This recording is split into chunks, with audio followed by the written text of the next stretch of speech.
If you want to understand modern cravings, you have to start with the world that made our bodies in the first place. Our appetite is old, and modern food is very new. Open your fridge right now.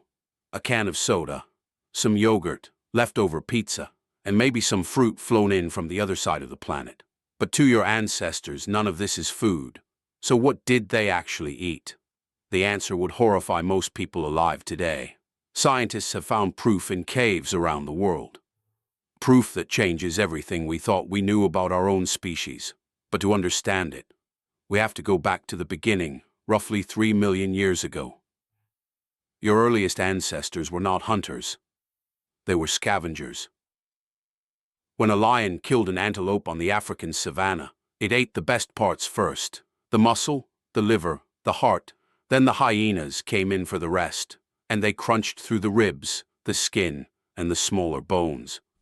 By the time our ancestors got there, what was left was scraps, thick leg bones, bones too thick even for hyena jaws to break. And this is what our ancestors ate. Their signature meal was bone marrow. Early humans would creep up to a stripped carcass, grab the thickest leg bones, and smash them open with stone flakes called old ant tools. Inside was marrow, gray, slick, dripping fat. They scooped it out with their fingers and ate it raw. For our ancestors, this was a feast. No other animal could get at it. The marrow was sealed inside thick thigh bones, and we had the one thing no other scavenger had: hands that could grip a rock hard enough to break them open. They ate the brains, too. A cracked skull holds almost a pound of solid fat, and fat is the most calorie-dense food in the animal. For an ancestor living on scraps, a skull was a jackpot. This is why your body still treats fat like treasure. It still remembers. We also ate insects, termites, grubs, beetles, fat white larvae, the size of your thumb. They crunched like shrimp. For your deep ancestors, insects were not a last resort. They were dinner. This was life for over 1 million years, day after day, generation after generation. But what came later is worse than you can imagine. First fire. The oldest human fire we have ever found is inside Wonderwork Cave in South Africa. It is about 1 million years old. Once we had fire, we had cooking. Meat roasted over coals, roots buried in hot ashes, marrow bones dropped in the embers. Cooking is pre-digestion. Raw meat and raw plants force your gut to do hours of chemical work to break them down. Cooked food is already partly broken apart. Your body spends less energy digesting it and pulls more calories out of every bite. And scientists believe that as our ancestors started cooking, their guts shrank. That freed up huge amounts of energy, and it all went to one place, the brain. It is only 2% of your body weight, but uses 20% of your body's calories. You cannot run that machine on raw leaves and termites. You need cooked fat-rich food. Cooking gave us our brains, and our brains gave us everything else. That's when the menu exploded. By 300,000 years ago, your ancestors looked much like you do today. And they were eating almost everything they could catch, dig up, or reach. Mammoth, bison, wild horse, and reindeer on the plains. Fish and shellfish from the rivers and coasts. Roots, wild grains, berries, nuts, and mushrooms from the land itself. Eggs stolen from nests, and honey, especially honey. The Hadza, a hunter-gatherer tribe in Tanzania, still eat the way humans ate before farming existed. About 15% of their calories come from wild honey. They climb dangerous trees, get stung hundreds of times, and keep going back because nothing else in the wild packs that many calories into one bite. And here's what's strange. That exact same craving is still alive in you today. Sugar. Your brain is wired for it because for hundreds of thousands of years, sugar gave your body two things at once: instant energy to use right now, and extra fuel your body stored as fat. That fat was the only thing that kept you alive when food ran out.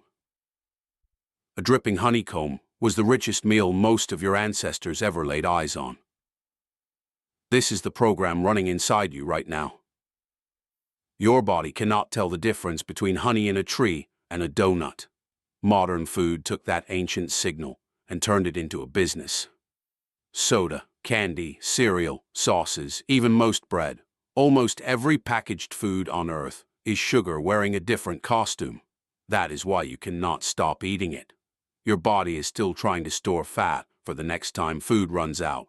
But sugar wasn't the only thing your body got hooked on, so what else did your ancestors learn to crave?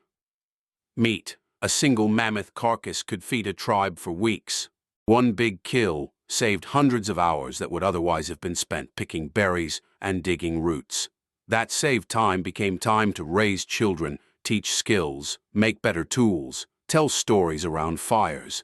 This is why your body still craves protein. Every craving you have today was shaped by what kept them alive. But there was one craving we still have trouble admitting each other. In a cave in England called Gough's Cave, researchers found human bones from about 14,700 years ago, and the bones told a story no one wanted to read. The skulls had been meticulously cleaned with stone tools. The face and the base had been carefully removed. What was left was the top of the skull, shaped rim by rim into a cup.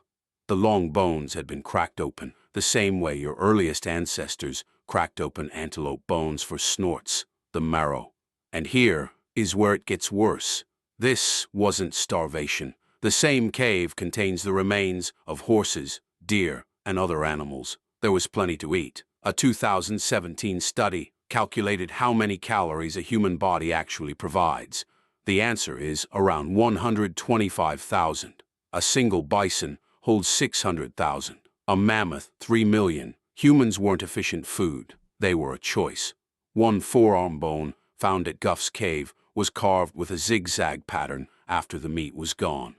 This wasn't a last resort. This was a ritual. And Gough's Cave isn't the only site. Similar remains have been found across Europe at sites in Germany, France, Spain, and Croatia. For hundreds of thousands of years in different parts of the world, humans were doing this to each other. Not always to survive. Because somewhere in our history, we decided it meant something. And it gets stranger. Your ancestors didn't just eat fresh meat. They ate rotten music meat.